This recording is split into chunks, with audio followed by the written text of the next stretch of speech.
A chaotic meeting was held on the west side tonight for frustrated residents impacted by last weekend's devastating floods. Yeah, not enough room for everybody. WGN's Alyssa Donovan has more now from Austin.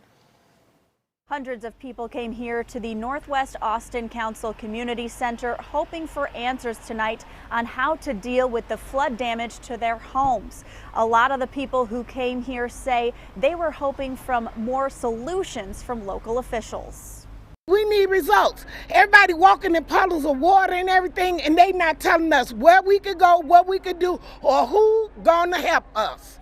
A meeting set to take place inside the Northwest Austin Council Community Center on Thursday was moved outside to accommodate the hundreds of residents who showed up looking for answers. I don't know how many people they thought was gonna come to this meeting. They have it in that little bitty room. They didn't expect this larger crowd. Those who gathered, all victims of devastating flooding that occurred over the weekend. They came looking for some form of relief from the recent flood. I think this is a travesty to have all these people out here and no information to be given. 1 in 4 homes in Austin were impacted by flooding from excessive rainfall. Many residents facing thousands of dollars in damage to their basements or garden apartments that insurance will not cover. A majority of the homes belong to senior citizens who are concerned about their ability to clean up the damage and the problems the wet drywall may cause on their health. I'm limited to what I can do. And so just trying to get everything out because of the mildew and things like that for safety and health concerns. Nearby Cicero was also flooded during the same storm and declared a disaster area to allow for assistance from FEMA.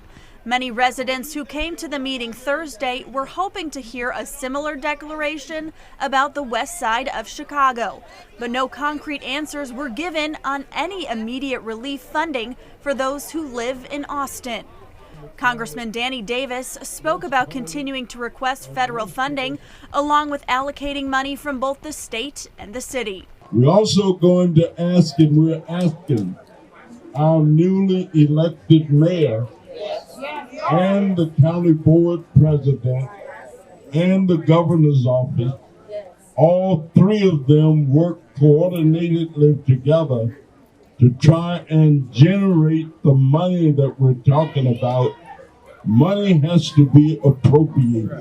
A member of the Chicago Office of Emergency Management also spoke to the crowd about using 311 to report their flooding issues and the importance of doing that in order to help officials map which areas were hit the hardest.